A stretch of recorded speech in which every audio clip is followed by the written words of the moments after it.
Hi there, you're listening to Unnatural Selection, the show about newsy type stuff and things. My name is George.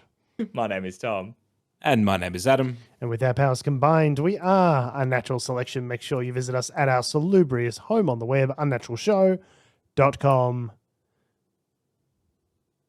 Back for another week. Back for another week. Sorry, wow. that's my activation code. Like a Manchurian candidate, I can only begin the podcast when Adam says back for another week. You're waiting for it as well. I left it a little bit too long there. You're just staring at me like with eyes wide shut. Just now, like, if you'll excuse me, go. I have to assassinate the president. That is a Manchurian candidate joke, not a I'm going to actually assassinate the president joke. I have to clarify for legal reasons. See, I thought maybe it was going to be an eyes wide shut joke, and I was like, have I misremembered that film? I mean, maybe. Adam referenced it then being like, you're staring at me like eyes wide shut, like we're going to do this. I'm like, is it the orgy scene specifically you're referring to there? I don't know. It's just is there wide-eyed is probably in that film. I just made a reference I didn't quite properly understand, although I have seen that film. I was going to say, cool. I've never seen Eyes Wide Shut. Is there a scene in Eyes Wide Shut where they have their eyes wide open? Because that seems like maybe a missed opportunity. Honestly, well, from what little I've only seen like a choice section of the middle, the aforementioned orgy, right, and maybe the scene before and after it. People's eyes are open quite a bit throughout the whole film. So it's actually it's not a bad watch. Like I don't disrate it. I think there's you know, some interesting story. You don't disrate it. You don't disrate it. Kubrick's later works. Okay. Look, you guys maybe went to the show at 8:15, so you know I'm sleepy. Let's go to our first story. The first story this week is how the United States is dark and full of terrors. And one of those terrors has been Hurricane Milton. Oh, I thought you were going to say, and one of those terrors is Marjorie Taylor Greene. She's the other one. Terrors, plural. But yeah, Hurricane Milton it made landfall this week, and there were massive storms in Florida as a result. Well, it was a massive storm in Florida. There were tornadoes as a result of it everywhere. I think tore through like 6 states of the United States. It's one of the worst hurricanes in terms of recent memory. And only hitting 2 weeks after the last really bad one in recent memory. Well, Hurricane Helene. So Milton, from what I saw, it killed about 10 people, I think, as opposed to Helene's 200. So it didn't turn out to be as deadly as people were sort of forecasting, but obviously did have the notable effect of like leaving millions of people without power and hundreds of millions of dollars worth of property damage. And one of the most destructive hurricanes ever to sort of take place in recent memory. So, and a shit ton of TikToks. I don't know about you guys, but I've just seen shit tons of videos of other people being like, here's how I'm preparing for the hurricane because I haven't evacuated. Like, what are you doing? But then also just people showing like, oh, the water's coming in, standing there filming with their phones as like a incredibly life-threatening catastrophic disaster happens around them.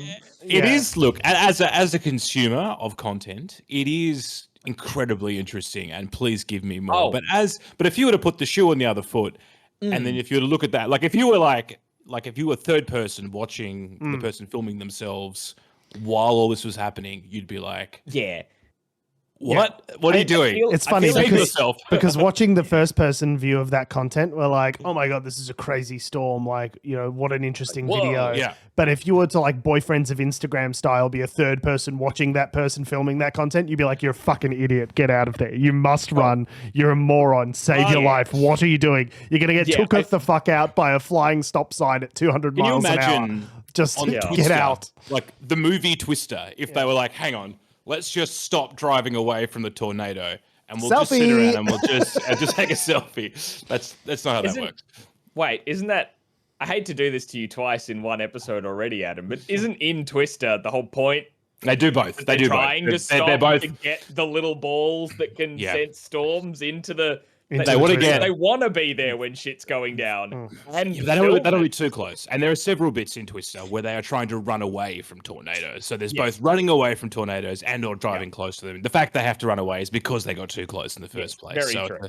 It's a double-edged sword. Yeah, I feel the storm content, context is everything. Like when someone is like, oh, I was just filming whatever happening, and then the storm kicks in and it's an unexpected terror. Like, yeah, okay, cool. Like, I see how you got that footage. But I've seen people just being like, oh man, the water's halfway up my door. So it's like, yeah, that's a good 4 feet or something high. And the glass is about to break. I'm like, just, go, get out of there. Yeah, I am...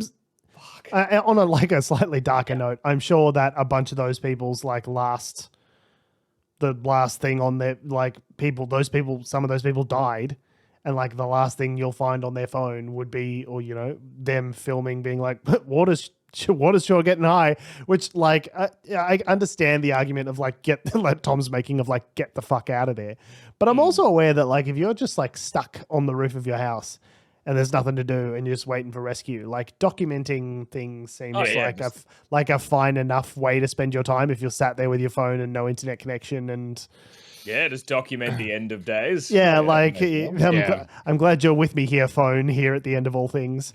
I'm glad I'm here too, George. It's and just Tom's face with Siri, the Samsung logo over it. It's like, Siri, I told you what to call me. I'm sorry, come Lord 9000. Thank you. I'm sorry, Mr. Wade. So obviously, thoughts and prayers. Really bad hurricane. And I think the thing that really concerned people about it is that it's the rapidity with which it turned from a category 1 to a category 5 hurricane. Like I was hearing a lot of information from the New York Times about it this week, where they were talking about how, I think it was with the previous hurricane, with Hurricane Helene, that they'd measured temperatures in the Gulf of Mexico, water temperatures like in excess of like 40 degrees Celsius. And that was obviously the hotter the water is, the more power, the more heat and rain evaporation, the more it powers up the hurricane and causes it to be more deadly than it otherwise might be. Like you've got hot tub level temperatures in the water, and now as a result of climate change, and that's having this kind of massive effect in terms of. And it was interesting. They had an analysis with a guy who was like a weather, not just a meteorologist, but like an actual. They talked about attribution science within meteorology. So basically... Is that 40 degrees Fahrenheit or Celsius? No, 40 degrees Celsius. 100 degrees Fahrenheit. Like literally hot tub temperature water in the ocean. 40 degrees Fahrenheit would be quite cold. Yeah. It's freezing. You could like poach a chicken or something. Yeah, you could literally cook some food in that. Yeah, sous vide a steak if you like. If you leave it in there for a couple hours.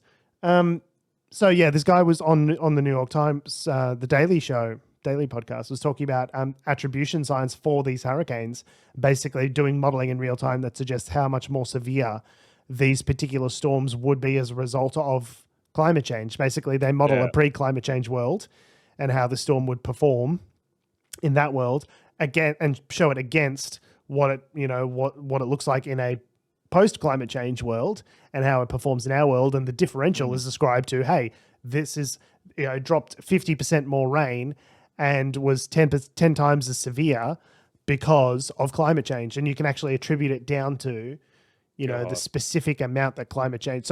So he was basically talking about it as though it were a man-made disaster. Like this is no longer like a natural disaster. This is a thing that is like a force majeure, like naturally occurring thing that's happening out in the world. Like you could just, like this is a thing that we are directly causing. And like, here is the science, which shows the link between the two things, which was interesting and also like vaguely terrifying. There's no place now that's like safe from the new sort of climate change reality that we find ourselves in, which is George.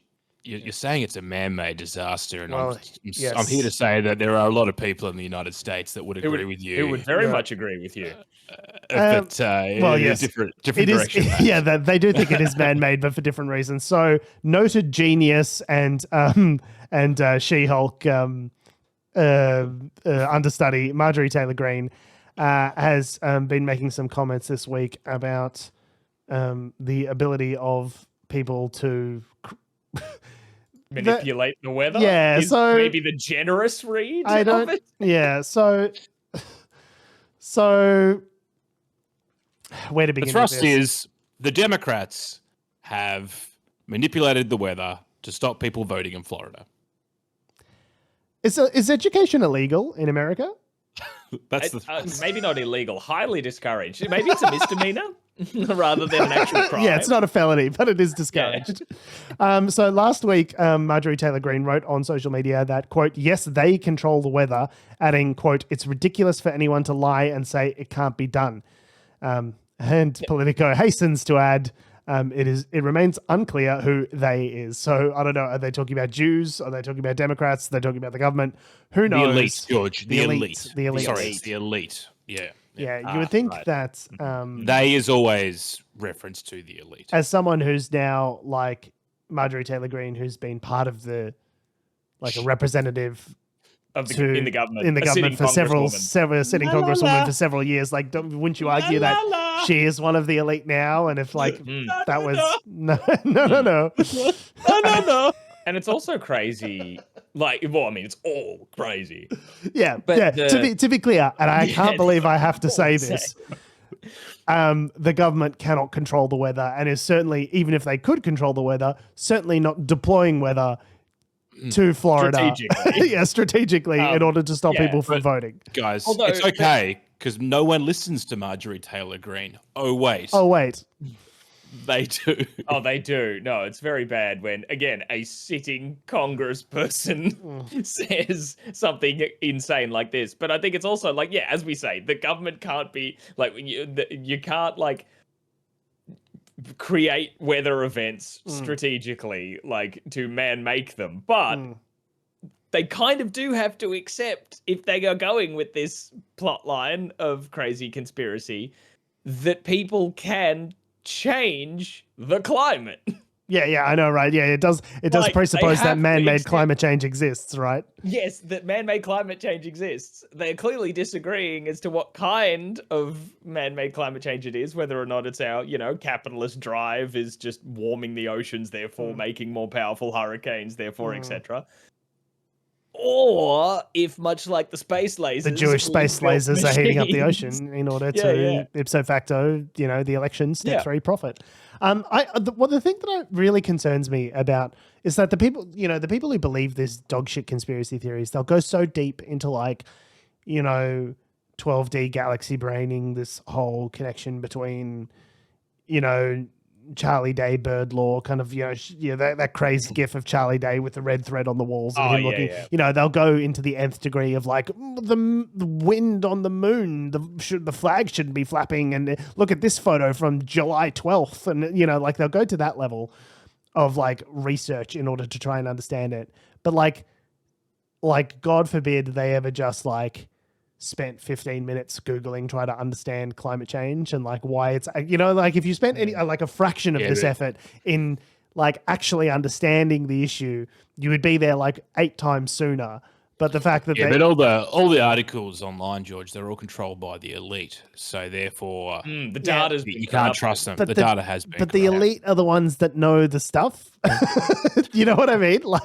They're just these bloody elite meteorologists. I'm but they're the ones that study the thing. That's how we know stuff, is because we talk to the people who studied that thing, and that's how we know the thing. Tell that to the Bolsheviks, George. That just means those people are in the prime position to be manipulating our thoughts and our minds, George, to control the world. Okay, or hear me out. They're the ones that know all the stuff about that thing. Why are they the only ones who know the stuff, George? Because they're the ones that studied it. No. Please help. Send help. And it gets kind of concerning because it's not just about... Yes. There are actually real... these things are a bit more legit. So one of the things that Trump has been saying, and Trump himself has been saying this, not just his allies, but Trump himself has been saying this repetitively, despite denials from Democrats and other different or government organizations. All indications to the contrary. Yes, he says it despite any lack of any evidence whatsoever. So the claims were that the FEMA being the sort of American disaster organization. Disaster relief, yeah. Yeah. FEMA had run out of cash for hurricane survivors because it has been given to illegal immigrants. No, that's not. So that has resulted. No, let's just different buckets of money altogether. the disaster relief money bucket is not the same bucket as the immigrant bucket. It's a different bucket. I know they did it on House of Cards. I know he did it on House of Cards. but it doesn't mean that House of Cards is real life. It's so painfully stupid because like there's legitimate complexity in each one of these fields. Like I spend time listening to Bloomberg, right, which is a news agency which primarily reports on like financial matters. And a lot of the time, like when, for example, I listen to the Odd Lots podcast, right, from Bloomberg, and a lot of the times they're talking about bond markets and inverted yield curves and a lot of shit, which I legitimately do not understand. Okay, I'll be listening to it and I'll be like, I did an MBA and I'm really not following this. Like for whatever reason, like I understand things to do with business.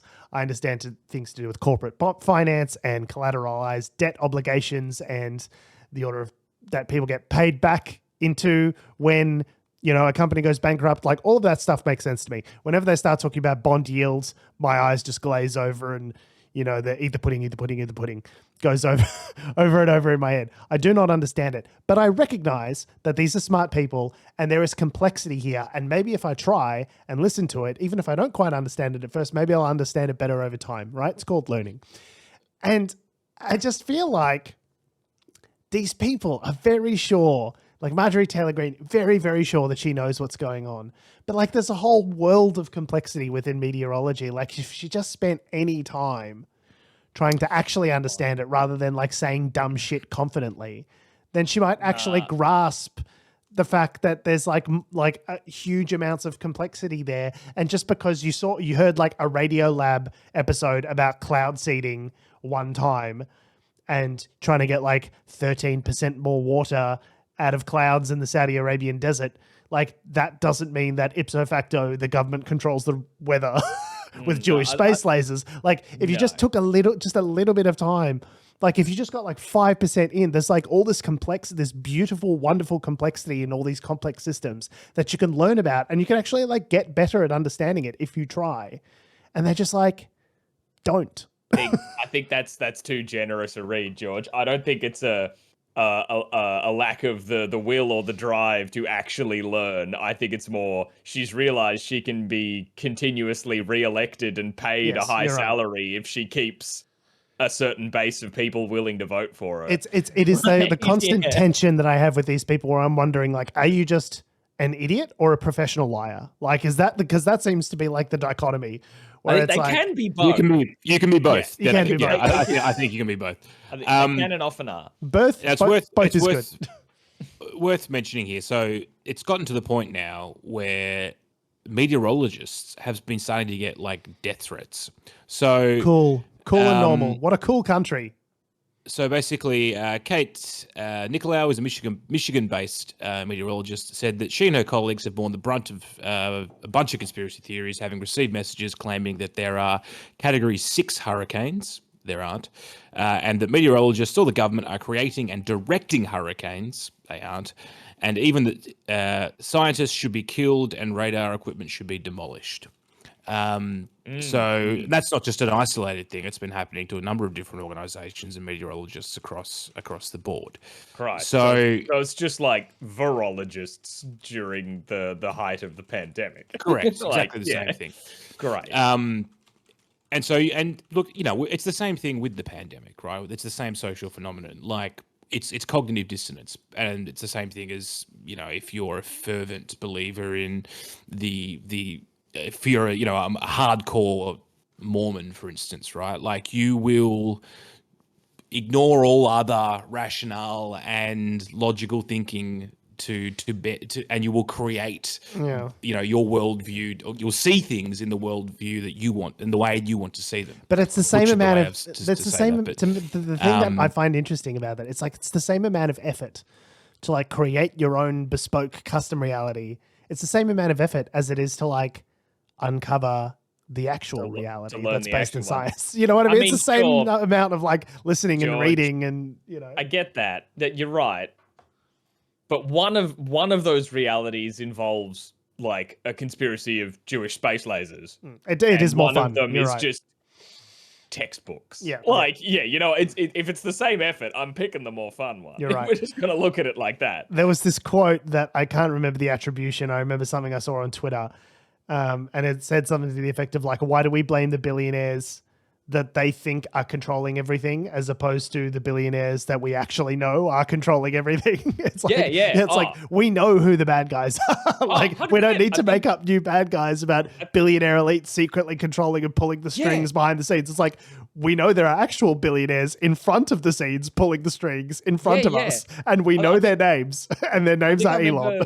Yeah, I thought I remember saying something like that yonks ago. But when the Pizzagate conspiracies and all that sort of stuff of like, the Clintons are part of a secret cabal of pedophiles who are controlling the world. I'm like, no, that's not happening. But you've got Donald Trump, who was best mates with a notorious pedophile who flew people to his private island. Jeffrey Epstein, connections. Yeah, Jeffrey Epstein, who had connections to like other billionaires who we can name, like all this sort of stuff. I'm pretty sure Bill Clinton was on that plane as well. But I don't know whose point you're proving there, Tom.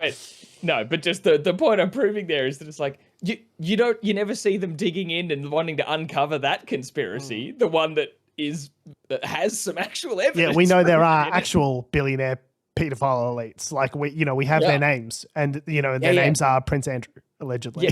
Yeah, but they're also they're your guys. Yeah, is the thing, right? Like it's the you never see them.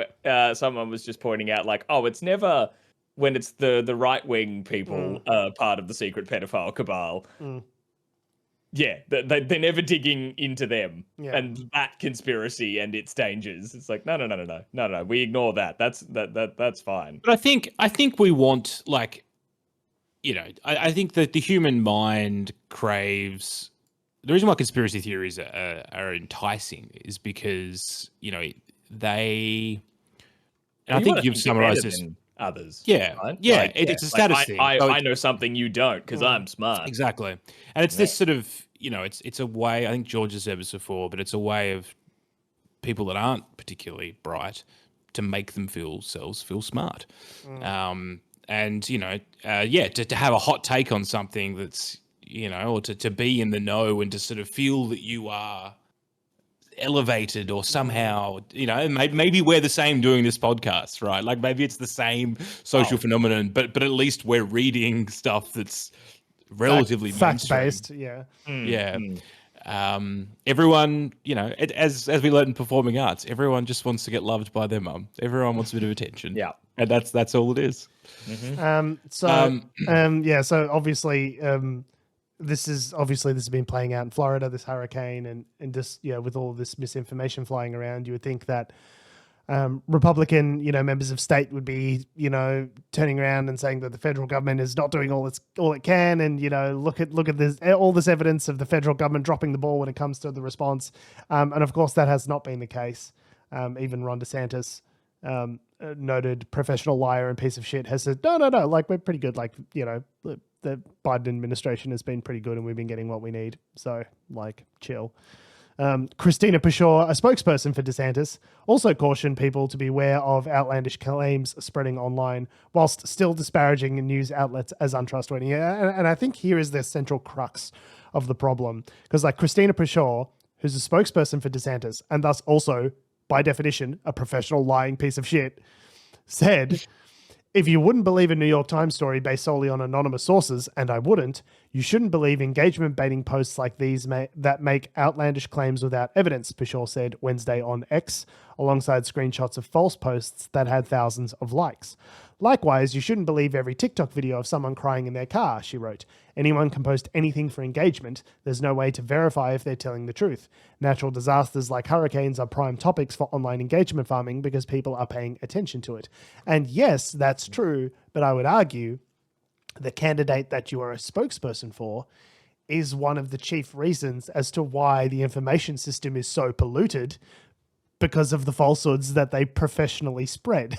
She's saying, like, she still had to get her dig in at, like, the New York Times, like the bloody mainstream media. I wouldn't believe a story from the mainstream media New York Times if it was, a bunch of anonymous sources. It's like, why do you feel the need? Like, you are just highlighting the exact problem that we have, is that people believe something they see from the New York Times equally as credulously as they believe the thing online. And you're like, in the sentence where you're complaining about this, you are at the same time contributing to the thing that you're complaining about. It's just like, it's just maddening, these Republicans. Yeah. I mean, I think, it's also one of those things where it's like once you're in that, but it's also like the Liberals here or whatever, the coalition, that they don't really see the irony. It's a case they of, literally think, it's the gif of like the hot dog, the guy in the hot dog suit trying to say like we're all trying to find out who did this, and it's just the GOP. It's instead of over the hot dog, instead of the guy's face, like it's probably a good way to bring it back to Australia now. So our next story is a bit more serious, where there was, I guess,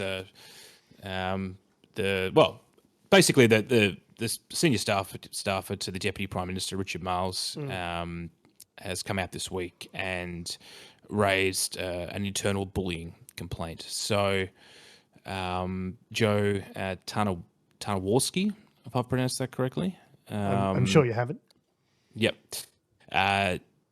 Pretty unusual. So she's basically held a press conference and sort of released, I guess, a statement and answered a few questions, where basically, she alleged that she'd sort of been bullied in her role as basically the chief of staff.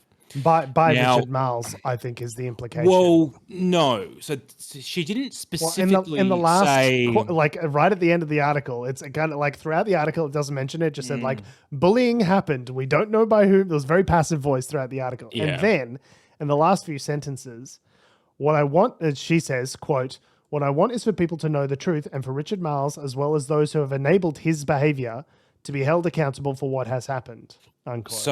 So SBS, when they covered this, they said Richard Marles hadn't been accused of any direct bullying, but he had exacerbated problems that were pre-existing, if that makes sense. So basically, there was an example where both her and she was headhunted by Richard Marles for this job, by the way.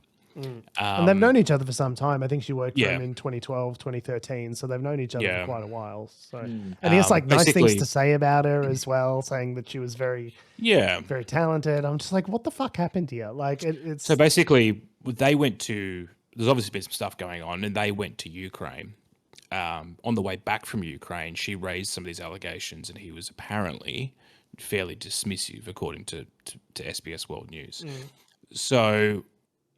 And I think that whole situation is now exacerbated because at the end of the day, she's the chief of staff to the Deputy Prime Minister. He's her boss. Well, not nominally, and so, at least. Yeah. And so now the lawyers are talking to each other, basically, and it's all sort of become very, very frosty. I guess she's also said that she's unable to do her job, basically. So she's still the chief of staff, but she has to get permission to come in and all this other kind of stuff. Well, she hasn't been. So since being unable to fulfill her duties, Ms.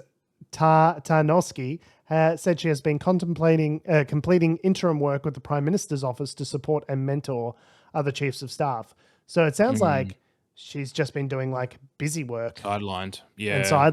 Like someone else is doing the day-to-day running of the like chief of staff type role for Richard Marles while she's just kind of like working from home. like, I'm not really clear as to why she's been sort of ostracized. But she said she's been ostracized for the last 5 months and she hasn't been able to really do her job. I'm not sure. She's still getting a paycheck though, right? Yeah, you'd hope so, but the details here in the middle.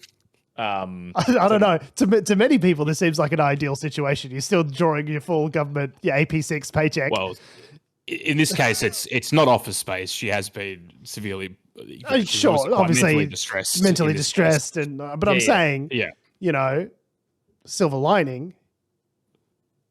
No expectations. Still drawing the full paycheck. Look, if we could all be Ron Livingston and just get your full paycheck and do the minimum amount of work, that is the corporate dream. In this case, I think she wants to be doing her work. Is probably what I would say. Sure, and look, I am sympathetic to that as someone who is like type A hyperachiever type person brain. I definitely get that. Also, just hear me out. Just take a little trip.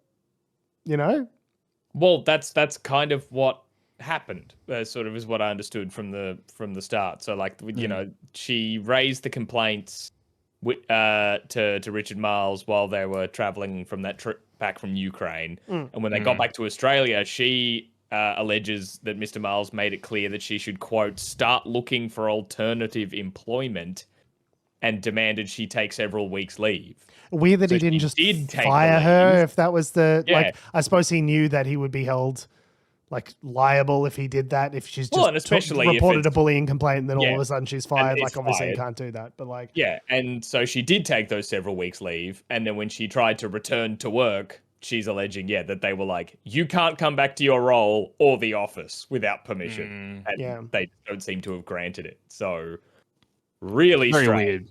Very strange. And it is kind of like, given the whole last 4 years of like this government in particular, and members of, when they were in opposition, being like criticizing, we've got to do better, the criticizing the coalition. Specifically with regards to like staffers and women in the workplace and bullying and like specifically with regard to these specific issues, you think they'd be a little bit better. I'm also sensitive to the fact that it's like it is a really high pressure job being like chief of staff to the deputy prime minister. Like that is a job which would inevitably require a lot of you. Like I am not expecting it to be like a 9 to 5 like casual chill gig. However, like clearly there needs to be some sort of like, it's still a workplace. You still have to have standards. You still, you can't be yelling at people and bullying. I don't know the specifics of what's alleged, but like you still need to be professionals. Yeah. But it's not, by definition, it's not a cruisy gig, right? So yeah. I mean, it's still though, I mean, you'd think, and I thought there was legislation in place now where they were going to change this, where ministers weren't or there was going to be like an avenue outside of like a the HR. like the direct ministerial report, where staff could actually go and raise these concerns. Maybe they have. Maybe this is part of this process. Adam, you might be shocked to learn that the passing of legislation doesn't actually necessarily affect change. You might be shocked to find that out. What? So, What? Legislation. Yeah. Of course, the right-wing media have imploded at this news. The Australian and various other outlets from the Murdoch media have obviously, and probably rightly, just literally said what we've just said, which is that, like this is a bit like the pot calling the kettle black. And, but not so... a bit more inflammatory than... It'd be very odd if the Liberal Party were the ones saying that, being like, hey, you called us pieces of shit, and you're pieces of shit. We're the only pieces of shit around here. Hey, buddy, I'm the only this town ain't big enough for two pieces of shit, buddy. Yeah. Dutton's jumped on it. Dutton has been hammering them. What? They've been trying to get Marles to spill the beans in question time. Marles has said, I can't talk about it because it's with the lawyers. So this is not the last time you'll hear about this. This will, I think, be leading into an election, potentially. Be one of these sort of issues that still, after the last election, after the whole Brittany Higgins thing, after the various other complaints that came forward, it's still happening. So, which is crazy. So we don't know exactly what kind of legal back and forth is going on exactly, or just that there is something. So Joe was accompanied at the media conference by Michael Bradley from Mark Lawyers, who described her as, quote, effectively a messenger that's been shot, unquote, but that they were not anticipating litigation. So maybe some sort of mediation type. Mediation, But it is interesting that Mark Lawyers specifically was represented there, because they're like, I don't know if you like, as a former Twitter warrior, Mark Lawyers, Marque, are famous on like Twitter, lefty progressive law firm, and they, their Twitter account gets a lot of action. So it is interesting that, a law firm from the kind of like progressive left is kind of, sort of being Miss Tarnowski's representative here. Yeah. I think that's of note, right? They were so prolific on Twitter. I was starting to think they weren't a real law firm sometimes. That was a satirical law firm. Is this just an account name? Yeah. Are these actual lawyers? Yeah, Mark Lawyers, and it's just like, Joe Mark or something. It's just like the guy's name is Mark. Yeah, no, it's a real law firm. So interested to see watch that space. What comes out of that. Yeah, it sounds like Yeah. it's similar to a lot of the. You remember that story? There was a settlement between Monique Ryan and her chief of staff. Yeah. I forget her name. Oh my god, I am drawing. She's good on Twitter, and her name eludes me. But there was one many years ago between it was James Ashby and I think a Labor, or maybe it was a coalition minister at that time as well. So Sally Rugg. There was a settlement there, similar sort of thing. Allegations of like overwork and bullying or something. So. And some sort of settlement. Yeah, it's clearly it is a cultural issue that's broader in Parliament House that needs to be addressed. But there is a difference between us having like a good faith critique of, back to your point, Adam, there is a difference between us having like a good faith critique on like, hey, maybe this is a cultural problem that needs to be addressed, and like fair, commentary on that, versus the Australian being like, should we set Richard Marles on fire because he's a prick? And like, there's like, there is a difference between that and like bad faith kind of like attacking for the sake of attacking, regardless of what the issue is. Like, it's certainly not, I'm surprised you've got the energy. You've got the energy to read the Murdoch press anymore. I physically can't bring myself to do it. I've got a nausea. It's the local cafe. I go down. I get the BLT on Turkish bread with a small latte and one sugar. And on the ciabatta. Nice. Yeah. Just have a little read through. Little homemade aioli on that. Yeah, but they have both. They have the Age and they have the Herald Sun, and I read a bit of both, and it's just a fascinating dichotomy because they are really different sometimes. If you want to hear the same story twice, you definitely want to hear it between those two publications, because you're going to get a different experience. Yeah, you will not hear it in stereo. It will be different. I have a nausea issue. I've actually got a bit of a stomach condition. I physically actually can't read the Murdoch press without feeling violently ill, so I tend to stay away from it. Oh, but you see, the Murdoch press, though, George, like this is the counterpoint, though, right? Like, we're bagging out like people who think the New York Times is crazy. Well, we're saying the Murdoch press is crazy, but maybe we're part of the problem too. We're just picking factions, man. No, we're not letting people make up their own minds. May I, George, keeping it real times? No, because there is a difference. There is a difference between differing views within the realm of like fact-based media, right? And because I view media that sits along an ideological spectrum, right? I read, I listen to podcasts, I listen to like left-wing progressive podcasts.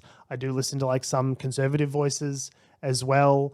But those conservative voices are like, people like Andrew Sullivan, who I would still consider like, even though I don't agree with you on the political positioning of your arguments, you are someone who is, whilst a conservative, it still exists in a fact-based reality, right? There are people like, I think his name is Tim Miller from the Bulwark, okay? Conservative gay guy, but like very conservative, but anti-Trumper, still based in fact-based reality, doesn't deny the 2020 election. So there are voices that I will listen to that are outside of my own experience, which provide additional perspective, but they need to be they need to agree to Earth 1 consensus reality, right? You can't be living in a completely different information environment for me to take your perspective seriously. And I think like fact-based reality, acknowledgement of climate change, like acknowledgement of the results of the 2020 election, these are like durable facts which are measurable and like forecastable and predictable. And if you're not on board with consensus reality, then if you're far left or far right, like it doesn't matter. Like I discount your opinion because it's unlikely to be grounded in truth if you don't believe in these other fundamental, bricks of truth that undergird the rest of those things, right? But why are the elites the only ones with the information, George? They're not. It's freely available on the internet. Nope. There's so much information, good information. Pretty sure it's only them. Go to Khan Academy. You can learn it for free. We have the entire sum of human knowledge at our fingertips at all times on all topics for any reason. You can learn anything anywhere at any time. And people still like, got to be those Jewish space lasers though. It's like, no, that's just you, buddy. I'm sorry. That's just you being a fucking racist piece of shit. I'm sorry. I'm sorry. They keep all this information in an academy. Oh yeah, you have to be bloody 1%er with a yacht to get into an academy. It's free. It's publicly funded. Jeez. Oh, so my tax dollars are paying for your academy. That sounds like a handout, George. If you do want to pay for your information, you can buy journalist Bob Woodward's latest book. And in this, he's a veteran US political journalist, and in his latest book, which I think is just called War, he made a couple of attestations which were confirmed by the Kremlin. One of those was that Donald Trump sent Vladimir Putin in the early stages of the COVID pandemic some COVID tests in exchange for allegedly in exchange for some ventilator units. And this is obviously early days of the pandemic where, people were not able to get these tests. They're in very high demand. And the allegation that an American president was not just buddies and having regular phone conversations with the Russian president, who even at that stage was an adversary, but went out of his way to send him COVID tests, is like pretty extraordinary. And it has been confirmed by the Russian president spokesperson and fourth guy in line at the Bukkake, Dmitry Peskov. It basically confirmed it, said, yep, that's exactly what we did. So, but if they exchanged it, obviously the implication there is just Google, if you Google Dmitry Peskov, you'll see he does look like the guy who's fourth in line at the Bukkake. So he's got a weird looking mustache and just seems like a bit of a cuck. Okay. Professional liar, Dmitry Peskov. Piece of shit. He's definitely said some pretty crazy things about Ukraine. Yeah. I don't think this is as much of an issue. People have been like, oh, how dare Donald Trump, send COVID tests in the middle of the pandemic when they were scarce. But they also got some ventilators in exchange for it.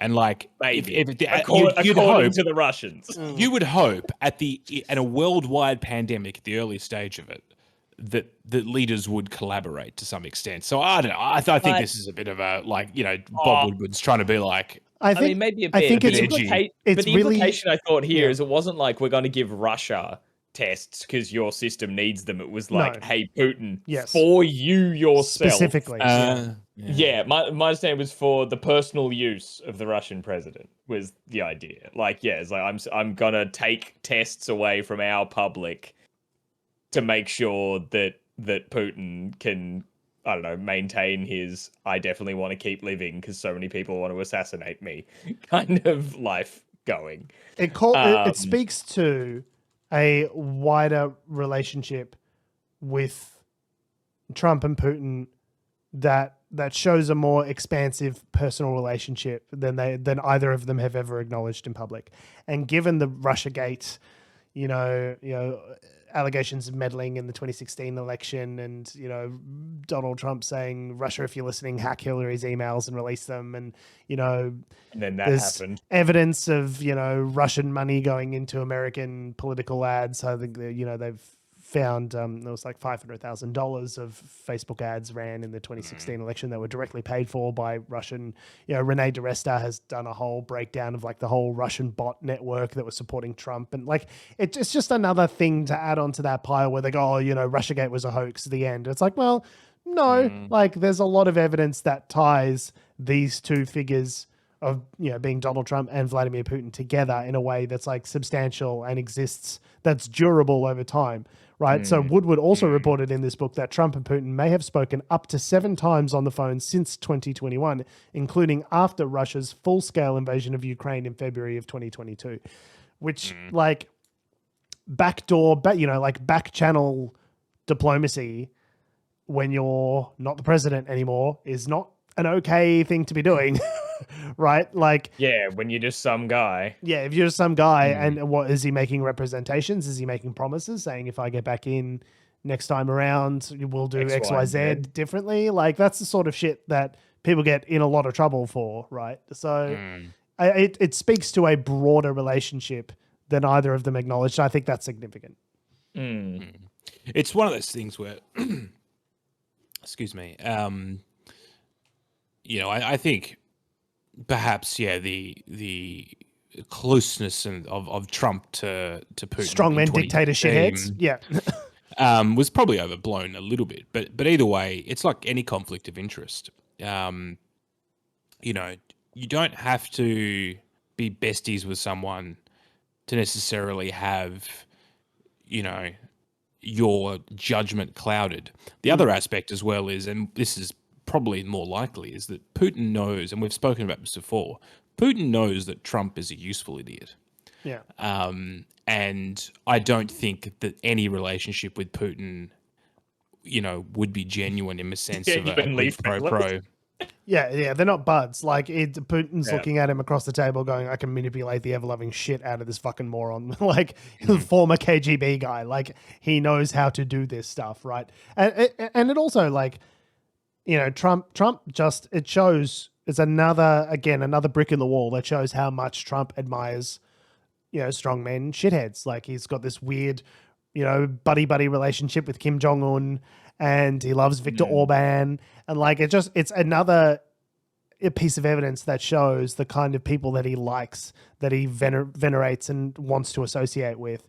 And all of these guys are shit people who do bad things to their country. Like, that is of note. I think people should know that heading into the voting booth.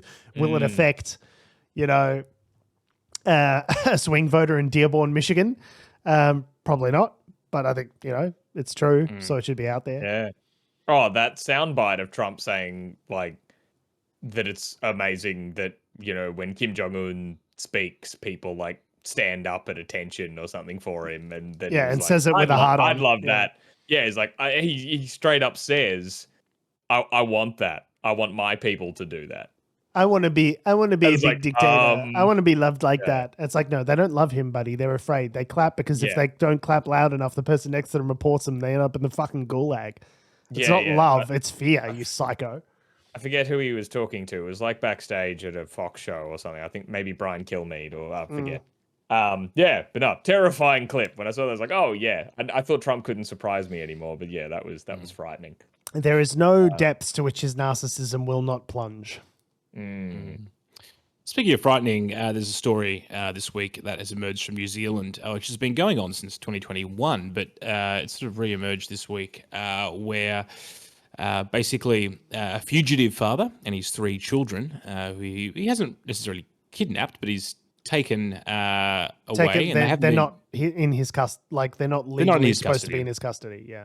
No, but he kind of kidnapping. This is the definition of kidnapping. That is kidnapping. Well, you have nabbed the kid.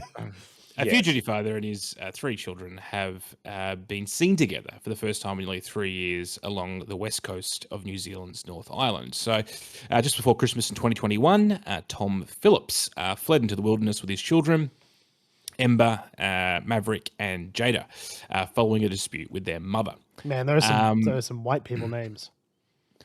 Phillips Maverick has got to be the whitest name I've ever heard. Indeed. Phillips has not been seen since last November after he allegedly stole a quad bike from a rural property and broke into a shop.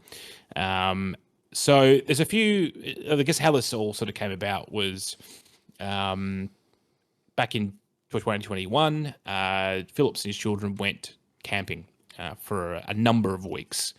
Now, at the time, no one knew where they'd gone because the car was just left somewhere random and they'd effectively just disappeared. Anyway, police searched for them for like 3 weeks. Couldn't find them. Anyway, Jesus. Phillips rocks back up at his parents' farmhouse and he's like, yep, we're back. G'day, guys. And then everyone's like, where the fuck have you been, mate? There's been a search. And he's like, I just went camping for 3 weeks with my kids because that's just totally went full normal. Tomorrow when the war began. Just dropped off the grid. You know how we do.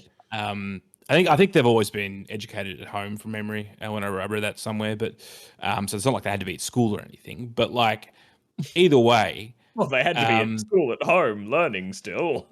Phillips then got charged Tom, they're in the school of life, okay, buddy? Out in the wilderness. Phillips then got charged with wasting police resources and was given a summons. He never went to that court appearance. He then disappeared again with the 3 children. And that was at the end of 2021 and just disappeared with his kids. I think they looked for him again, couldn't find him. And then, the last sighting was when they believe it's him and they had sort of face masks on, he robbed that shop. And then now a bunch of pig hunters were just out looking for pigs to shoot, I guess. And this family, your father and 3 children, wearing camo and backpacks, just sort of like walked past them as close as about 50 meters, they said. The only words that were exchanged were, I think the kid asked, does anyone know we're here? Or the other way around, maybe, that people Does were anyone like, know you're here? Yeah, yeah. And the kid said just you. Like, yeah. Keep walking. Keep walking. But this is crazy. Like, this is insane. And they've so got now like footage of them, like it's, you know, Bigfoot or something. It's just like the guy and his 3 kids trailing behind him. Like, oh, there he is. Like, that's the first time anyone's seen him in, you know, X amount of years. It's crazy. And so they've tried looking for him again, and I don't think they've been able to find him as of yet. This has been up now for what, a week or two, this story. What's interesting to me is they say in this Guardian article, it talks about says a warrant for Phillips' arrest was issued in September 2023 over an alleged aggravated robbery. Police alleged that 2 armed people entered a bank in Ter Kuiti in May and demanded cash before fleeing on a black farm-style motorbike. So the allegation being, I guess, that they suppose it's him that, you know, and one of his kids that did that robbery. But it's interesting, these kind of like, I don't know, they're sort of out there in the bush and then like potentially have like some contact with, you know, they're sort of back, have some contacts with the real, I don't know if they're just like coming back for supplies or what it is. And then they like disappear again into the, you know, deep bush somewhere for months at a time. It's a really bizarre story. Like, it's kind of like, what do you have you ever watched Hannah, the TV show, movies? Hannah, I've seen the film where she's like a young assassin. I remember that film. Yeah, basically, in the TV show, and I think in the movie, it's in the TV show, it's what's his name, Joel I've forgotten his last name. The guy off House of Cards and Kinnaman. Joel Kinnaman is the dad. Basically does the same thing. Basically goes and takes the kid, raises her in the wilderness from like the age of 4. And then she's like, the whole show is about her like reintroduction to society and sort of her working out while also being an assassin. I don't think these kids are assassins. But the point being is it's kind of crazy. Like, you know, I joked last week about it. Kind of just be nice to just go in the woods and just like disappear from all of society. Honestly, sounds pretty good. It sounds nice. You see this, and it sounds like the zombie apocalypse, and it sounds terrible. So I don't. And obviously, you know, he's not meant to have custody of the kids. We mentioned that at the start. And obviously the mother's like, you know, pretty worried. You know, she's just like happy to see them alive, which is like a very concerning place to be, where you're like, oh, good. None of my 3 children are dead. Like, that's good to know. Like, obviously, I haven't seen my 3 children for 3 years. Poor woman is traumatized. Yeah, like as someone who, I think the longest amount of time I've spent without seeing my son is like a day.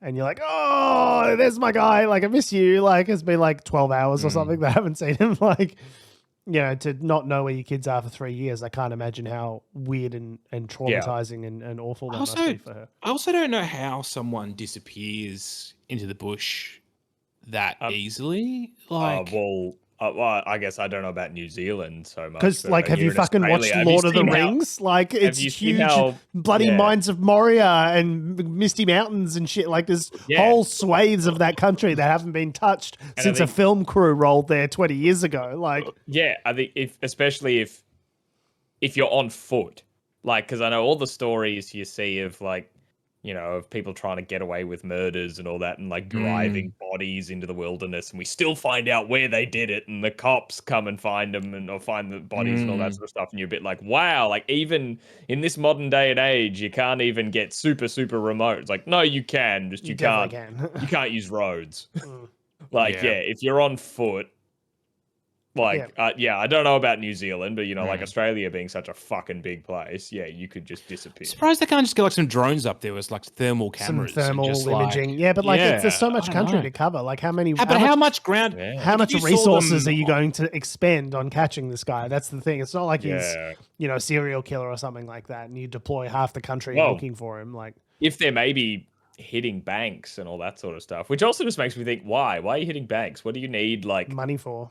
Shit tons of money for if you're living out of like they strike me as people who would be knowing how to hunt. Yeah, like I think he's known as a proficient hunter. I mean, I guess at some point you still need to have some sort of contact. You'll need medicines for particular things. You know, you might need some seeds. There are different things that you would probably need. And like it's a zombie apocalypse, you would need to come back into town every so often to get supplies. But I think the other thing that police are thinking now is that he's probably got some sort of help, potentially.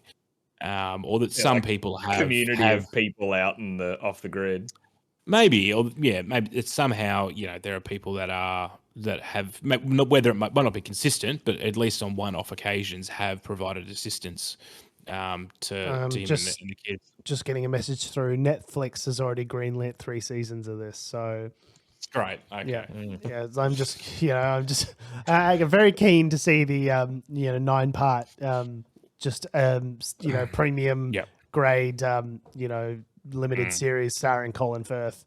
Yeah, it's if you notice, like, the guy that they I just watched The Staircase, which is a limited series featuring Colin Firth.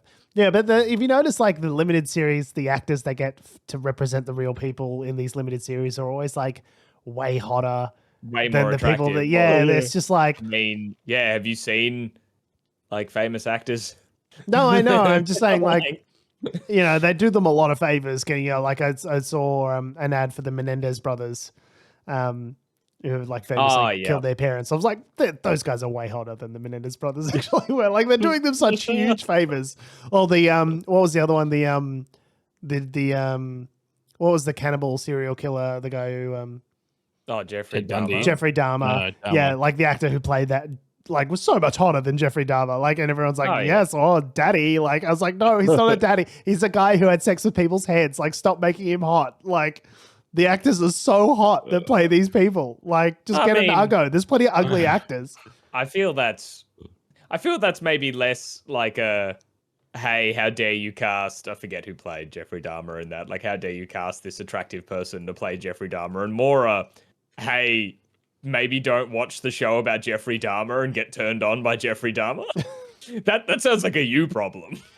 Hey, look, one person's trauma, one mother's trauma is another person's dopamine addiction. So, who are we to judge? I mean, true. The Crown made Prince Philip like kind of a bit of a sexy beast with Matt Smith playing him in the early season. So who am I? I think you're just hot for Matt Smith. Massive favors. Who's not? I think he's got a funny looking face, to be honest. But then you look at him again and you're like, hello. No? How does it go? It's one of those, you do a double take. You're a bit like, one, two. Actually. And then, Still no. Speaking of double takes, people were doing double takes on a flight from Sydney to Tokyo. Very good. When the entertainment system sort of shat the bed a bit, so then they had to manually queue up a film for everyone to watch, and the hostesses allegedly, the airline staff allegedly asked around. They said, what would you like to watch? We've got these films to pick from. What do you think? And apparently some people suggested this film starring Dakota Johnson called Daddy-O, which is a 2023 film. Turns out it's a Dakota Johnson film, and there's lots of lots of nudity. In the USA, the film is rated R for language, sexual material, and brief graphic nudity. In Australia, it's rated as MA15 plus for strong, coarse language and nudity. So definitely not a film for kiddies. And apparently not a film that can kind of legally be shown. Why is it on the entertainment system to begin with? Well, because you can watch it in your own seat. It seems like a lot of nudity. Like, what are the kids next to you? I thought they like limited the sort of stuff that you can watch on, on planes. Maybe they cut a whole bunch of it out. Like, there's the plane edit. The plane edit. Yeah, it's just like 20 minutes what long. What do you think John McClane's catchphrase is if you've only seen it on a plane? Yeah, yippee kayak, mother catch up. So after the flight, some passengers shared the experience on social media. One described the movie as, quote, 40 minutes of penis and boobs, which honestly, not the worst review I've heard. But can you imagine sitting next to in economy, sitting next to someone really closely, and you both just watch it? You don't know them. It could be someone's grandma. It could be, and then there's just some boobies bouncing up and down on the screen. Incredible. I mean, like watching porn with your parents or something. It's always something I think people really got to be aware of this sort of shit on planes. I've told you about, like, on plane trips is when I get a lot of reading done. Whenever I travel, and I was reading the graphic novel series Sex Criminals. Yeah, so and I was a bit like, this is what I mean. Minute. Maybe I shouldn't be doing this on the plane. It's the only book I've got. And because it's a graphic novel, there's pictures in it. And it's people with their jizz powers. And I'm like, okay, this makes me look like a weirdo. It's actually a really interesting discussion around mental health. No, Your Honor. Okay. Where are you taking me? What do you mean I'm arrested for reading Sex Criminals next to a 6-year-old? What do you mean I'm under arrest? No, it's about criminals who have sex powers, not the other. Not the other kind. No. Yeah, I don't want to open this up into a conversation about that book. We have had this conversation before, but maybe it's not a previous episode. But, so there's a quote. Qantas realized halfway through, and they switched the movie to a kids film. A full 40 minutes in, which is a long time, and then they ended up switching it to Inside Out too, which I just watched. Great film. You could have. Surely you would think if you're putting a film on for the whole thing to watch, just pick some Disney Pixar. That's gonna happen. Everyone's gonna be happy. They're always good. Always pretty good. Wasn't it by I don't know about by vote, but it was suggested to them. They picked Daddy-O, put it on. Yeah, there was an issue with, as it mentions here in the article, that individual movie selection was broken. Right. So people couldn't watch stuff you couldn't just pick your own movie to watch in your seat. For everyone. But they were like, we have to put a movie on for everyone. So I don't know if they took it to a vote or whatever. But they asked if you. What Survivor democracy voted off the island bullshit is this? You just pick the cartoon, play it safe. What's wrong with you? After a request from some passengers, they chose to play Daddy-O. So you know what? This is democracy at work. I think this first class. This is democracy manifest. I don't know if first class get to make that decision for economy passengers. I'm sorry. You can watch it in your own little private cubicle in first class, but in economy, you're wedged between a grandmother and your second uncle. It's not. It's awkward. You know what? I think conversation starter. Honestly, George, read the quote. What's this? This is a great quote. It's just delightful. The film quote was featuring Dakota Johnson, and I really thought they were playing Madame Web or something. I honestly don't know if that would have been worse. I think brutal. I think maybe it would have been a worse film. Whether or not a worse experience, I guess a whole plane being subjected to what I understand is terrible, Madam Web, but very public, graphically, 40 minutes of penis and boobs, as someone put it. Would watching Madam Web be worse than that experience on a plane? Can't be worse than Species 2. I've told you that story. Species 2. This is when someone put Species 2 on the bus on your same thing. School bus. Wow. School bus. I was going to say, say, got one film to play. What is it? Species 2. Species 2. So if you loved Species 1, not Species 1.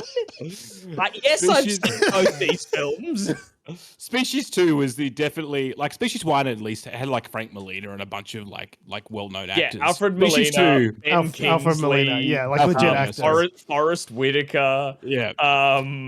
Species 2 did not have any of those things. What it did have, excuse me, was Michael Madsen was in it. How dare you? Species 2 had a lot of boobs and a lot of sex. It did, and then a lot of aliens bursting out of people. It was very Mrs. Leary wasn't not keen on the movie. Let me tell you that. Not keen. The English teacher did not like it. Okay, hang on. How far into Species 2 did you guys get on this? Basically, they got to where the baby went flying out of the stomach after the graphic sex scene. And wait, so you sat through the threesome with the astronaut who's carrying the... Holy shit! On a school trip. On a school trip. Incredible. Holy! So I can relate to these passengers. I feel 1. like I've got a connection with them. You know what I mean? Species 1 had a pretty good cast: Ben Kingsley, Forrest Whitaker, Michelle Williams, Alfred Molina. I've seen much worse casts. The cast is stacked for this film about humankind genetically splice alien DNA that they've received from it, that they've gone, okay, let's give it a crack. We've received an unknown bio sample, let's blend it with to make a hot blonde woman, and then the hot blonde woman wants to have sex and then eat the heads like a grasshopper of the men in the film. Cool. Look, it's very strange. I mean, the alien in its true form was also designed by H.R. Geiger of Alien fame. So it makes perfect sense. Sold. Terrifying sex creature. You get the best in the business. Yeah.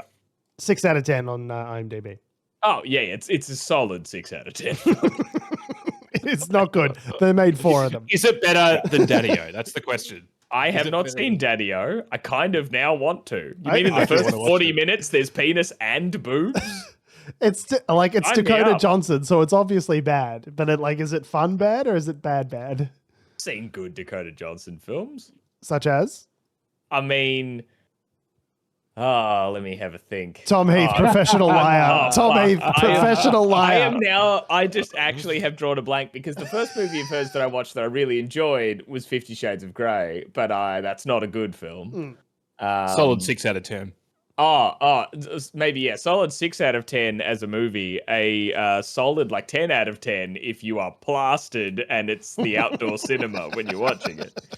And you're tripping on mushrooms. Sure, why not?